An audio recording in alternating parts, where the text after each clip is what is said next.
St Mirren this weekend. How much confidence do you take from last weekend's performance and result against Rangers heading into this one? Yeah, I mean, look, there was a lot of positives to take from the game against Rangers last weekend. Particularly in the second 45 minutes. I think the learnings from the game are similar to the previous two games, where we can't afford to have a slow start, especially in a game like tomorrow against St Mirren, where you know what you're going to get with Stephen Robinson's side. I don't know what else I can add to what I have said in previous interviews regarding the way that Stephen Robinson sets his team up. They're one of the most difficult opponents in the league. Physically so strong, so athletic.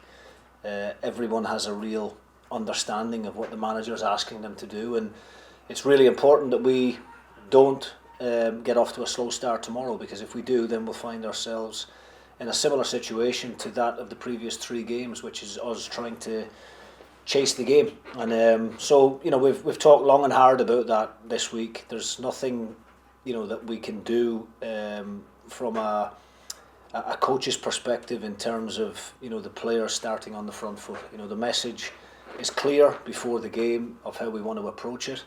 We know we have to win all those individual battles against St Mirren tomorrow, and if we do that, then we give ourselves a good chance of having a good day. The league is so tight around about where Dundee United are in the table.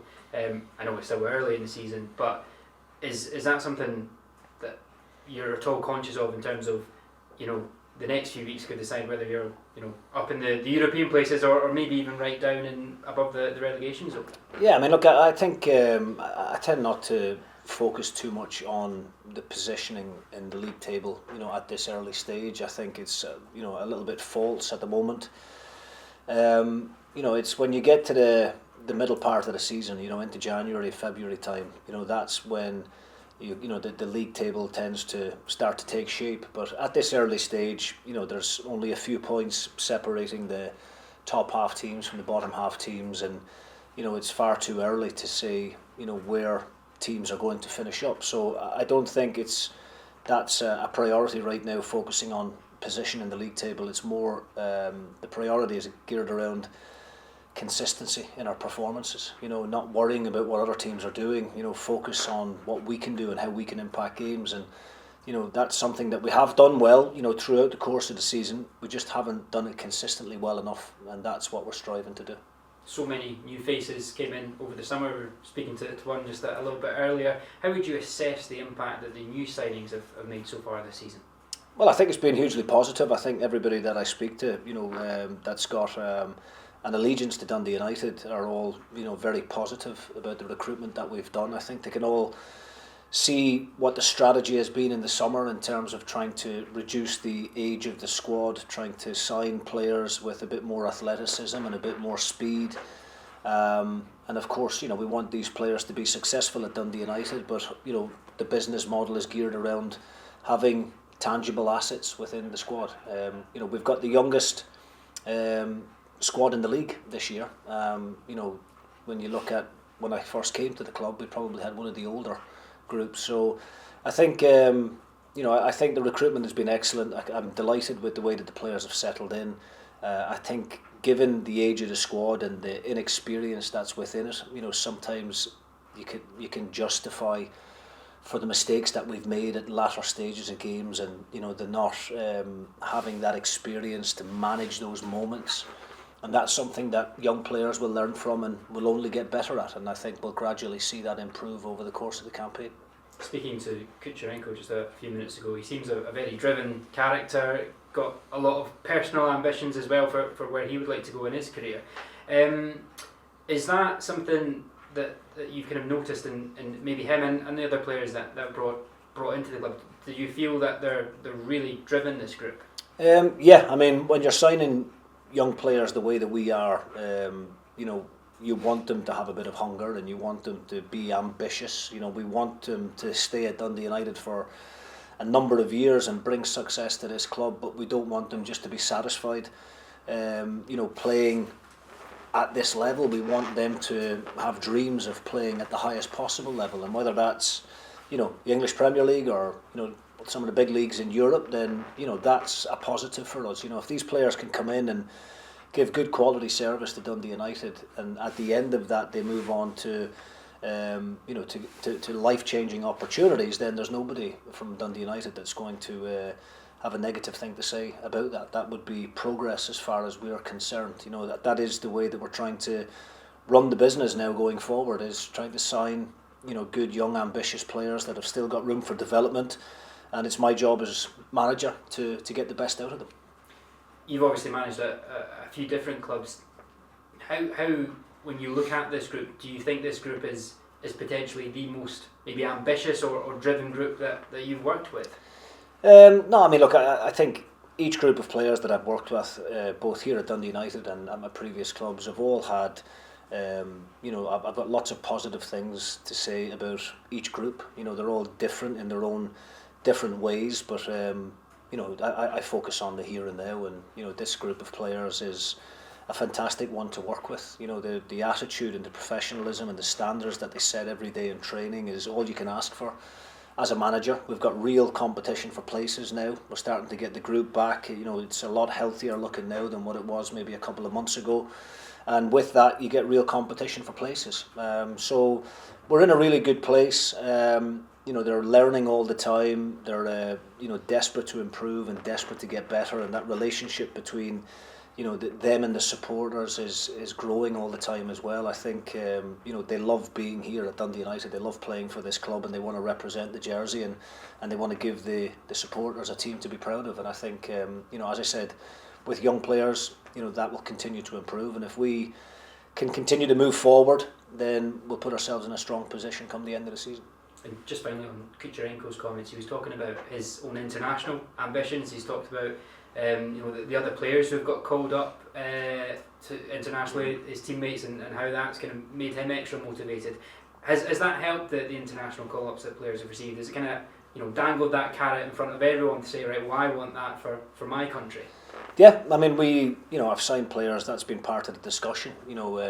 Some of them are coming from some of the smaller European leagues, and they know that coming to a country like Scotland and playing in the Scottish Premiership can raise their profile, and we've seen that numerous times. I've seen it here with United, and I've seen it at some of my previous clubs as well. That's a part of the conversation during the negotiations and trying to sell the club to them, is that these are the types of doors that can be opened for you, and we've already seen it here this season. In the last international window, I think we had 7 or 8 players away representing their respective countries, whether that's at under 21 level or senior level, and that can only be a good thing for Dundee United, that when those players are going away and when their name comes up on the team sheet, there's a Dundee United crest there beside it. It not only raises their profile, but it also puts Dundee United on the map on a European level as well. And regarding team news, you talked about potential returns. Are there any long-term absences that are any closer? Ross Graham and Max Waters are making great progress. I would expect to have those guys back in with the group training probably 2.5-3 weeks from now. Obviously we will then need to work hard on their fitness. We'll need to try and organise a friendly game as well towards the end of November, because we want them to be ready and prepared properly for what's going to be an extremely busy schedule when we go into that Christmas period. And so do you think that's potentially when they could be back out on the pitch, maybe that December timeframe? Well, I would like to think that we'll be able to get those guys minutes a little bit sooner than that, kind of towards the end of November. I think is a realistic time frame. But given the nature of both guys' injuries, the last thing we're going to do now at this late stage is unnecessarily rush it. We want to make sure that they're strong, that they're confident in their own bodies, and 2 hugely important players. Ross Graham, club captain, and Max Waters had the kind of start that most strikers could only dream of at a new club, scoring goals early. But it's a major disappointment not to have had them both, but it's really exciting to look forward to having them back available soon. Best of luck for the weekend. Thank you. You spoke earlier about the message to the squad for this weekend to be, try and start from the front foot against Mirren. And just what do you put the sort of slow start in the past couple of games down to? Well, I think that's the hardest thing as a manager, is to try and, of course I look back on things in terms of preparation for games, and but I don't think there's a whole lot wrong with what we're doing in terms of the training day to day, the analysis that we're doing, the message that we're giving to the players. it's not like, before we go into games that we're saying, let's just ease our way in here, lads. That's never been the message. Sometimes it's got to come from within.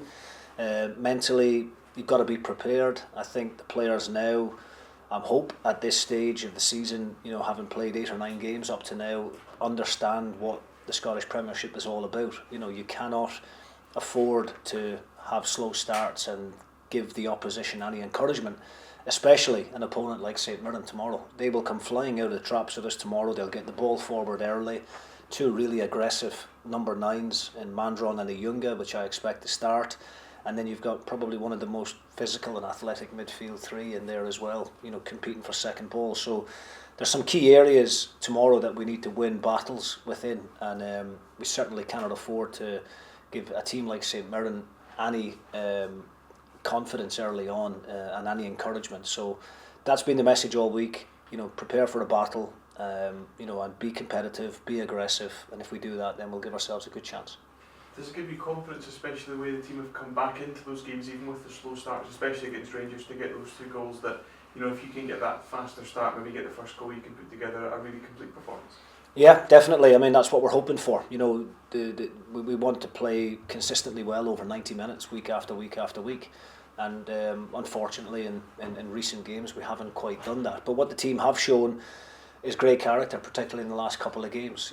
Going to goal behind against Livingston, really difficult opposition when they get everybody back in there behind the ball, and it's difficult to break them down. But we created numerous chances in that second 45, and similar on Saturday against Rangers when the change of manager, the change in atmosphere within the stadium at Ibrox, a full house for a long, first time in a long time.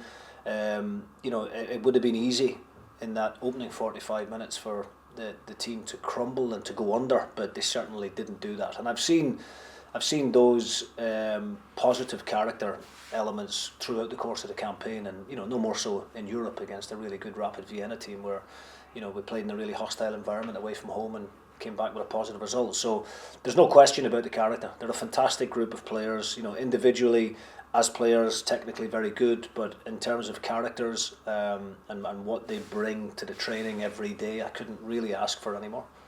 And I believe Mark Robert's in town at the moment. Have you had some time to sit down and meet with him? Yeah, I had a brief chat with the chairman in the early part of the week, and he was at the game on Saturday against Rangers. He was obviously delighted with the overall performance, much like us all. Disappointed that we weren't able to hold on in those latter stages, but he's very understanding of what myself and all the other guys within the backroom team, the head of recruitment, chief executive. He's understanding of what we're all trying to do here and what the strategy is, and he's very much bought into that.